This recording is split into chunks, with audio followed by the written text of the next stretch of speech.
Hello everyone, আসসালামু আলাইকুম। আচ্ছা, এত বড় একটা ফুচকা ভাঙা দেখে তোমাদের কি মনে হচ্ছে আমি আসলে কি খাইতে গেছি? আমি আসলে এদিন গেছিলাম পাপড়ি চাট খাইতে।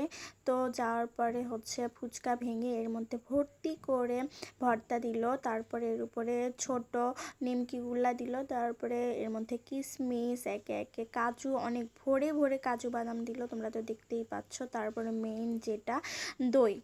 ভাই, ঠান্ডা দই, তার মধ্যে এত ভরে ভরে যদি দই দেয় তাইলে কার না দেখে লোভ লাগবে যে একটু খাই। আমার তো দেখেই মনে হচ্ছিল যে পুরাটা আমি খেয়ে ফেলবো, ট্রাস্ট মি। তারপরে এর উপরে হচ্ছে চানাচুর দিয়ে দিল ভর্তি করে, দেওয়ার পরে এর উপরে আস্তে আস্তে সালাদ দিল, দেওয়ার পরে এখন ডিম কুচি করে দিচ্ছিল। তোমরা তো দেখতেই পাচ্ছ দেখতে কতটা ইয়াম্মে মনে হচ্ছে আর লোভনীয় লাগতেছে। পরে এখানে সস দিল, টমেটো সস দিয়ে দিল, দেওয়ার পরে তোমরা তো দেখতেই পাচ্ছ কীরকম লাগতেছে। পরে এর মধ্যে এটাকে কি বলে, আমি তো ছোটোবেলায় চকো বলতাম। তো তারপরে শেষের মধ্যে কয়েকটা ডালিম দিয়ে দিল, দেওয়ার পরে এটার মেনু কার্ডটা আমি তোমাদেরকে দেখাই দিলাম। আর এটার লোকেশনটা হচ্ছে জলেশ্বরী তলা, তানিয়া চটপটিয়ান ফুচকা।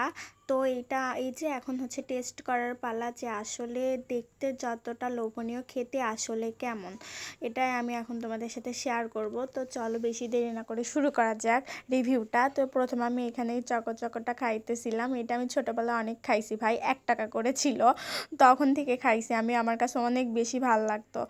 তো এটা খাওয়ার পরে আমি হচ্ছে দেখাচ্ছিলাম, দেখো ভিতরে কি পরিমাণ হচ্ছে জিনিস দিছে ভাই, দই, তারপর হচ্ছে কাজু কিশমিশ থেকে শুরু করে সব কিছু একদম ভরপুর দেওয়া। আর খেতে ভাই 100-তে 100 ছিল।